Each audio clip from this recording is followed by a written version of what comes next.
This is TechCrunch.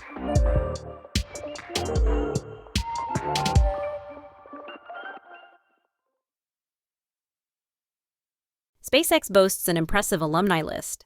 Some have gone on to found the sector's biggest startups, others become astronauts. NASA unveiled its latest astronaut class this week, and two familiar names popped out, Menon and Yuri Kubo.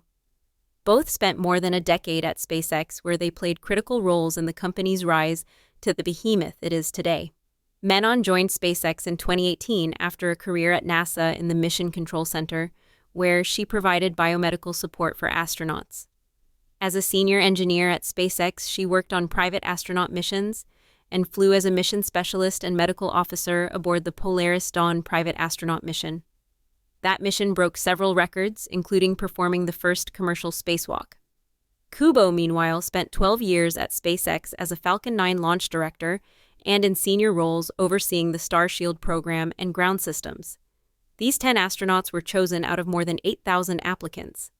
Training is rigorous. The group will spend nearly 2 years learning the ropes before becoming eligible for assignments on the International Space Station and beyond.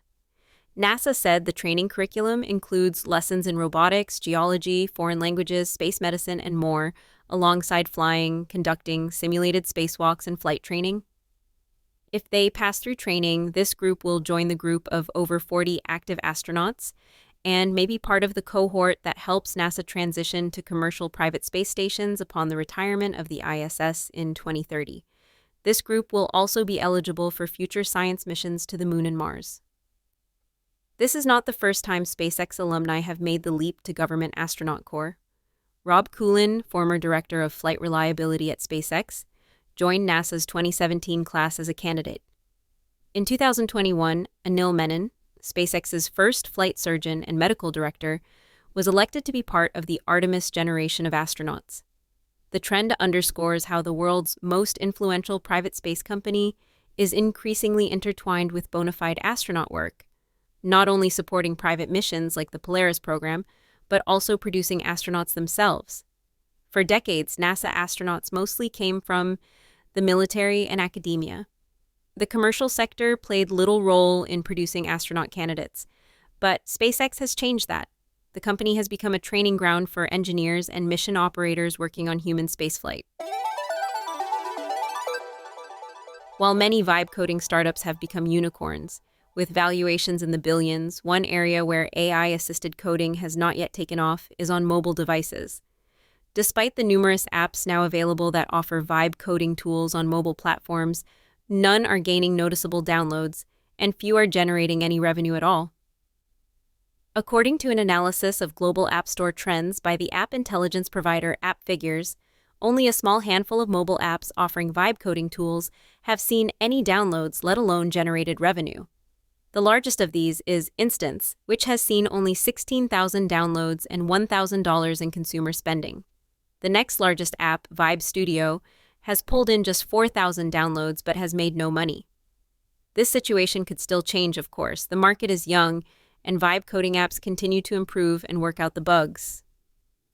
New apps in this space are arriving all the time, too. This year, a startup called VibeCode launched with $9.4 million in seed funding from Reddit co-founder Alexis Ohanian's 776. The company's service allows users to create mobile apps using AI within its own iOS app. VibeCode is so new, AppFigures doesn't yet have data on it. For now, most people who want to toy around with vibe coding technology are doing so on the desktop. But vibe coding does have another presence on mobile devices. It's powering a growing number of existing mobile apps. For instance, the subscription platform provider RevenueCat, now used by over 50,000 apps, reports that it powers the in-app purchases for over 50% of all AI-built iOS apps currently on the market.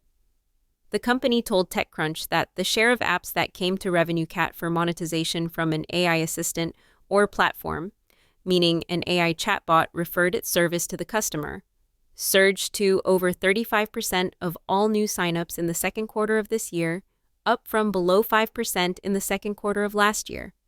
The platform, which is already used by nearly 50% of all mobile apps that take payments, notes that Vibe coders are using its service to automatically configure their subscriptions with Cursor, Claude Code, and others via its RevenueCat MCP server, allowing them to quickly create subscriptions and test plans and features. Although there's certainly interest in Vibe coding, the consensus is that it's not ready for prime time. TechCrunch recently spoke with developers working with AI-generated code who said the technology still has a long way to go. A separate survey from Fastly found that roughly 95% of the nearly 800 developers surveyed said they had to spend extra time fixing AI-generated code. Still, user demand is there. A recent survey by Stack Overflow found that 84% of respondents are using or planning to use AI tools in their development process, up from 76% last year. Another survey conducted this summer by the tech media site The Information found that 75% of respondents were at least trying Vibe coding.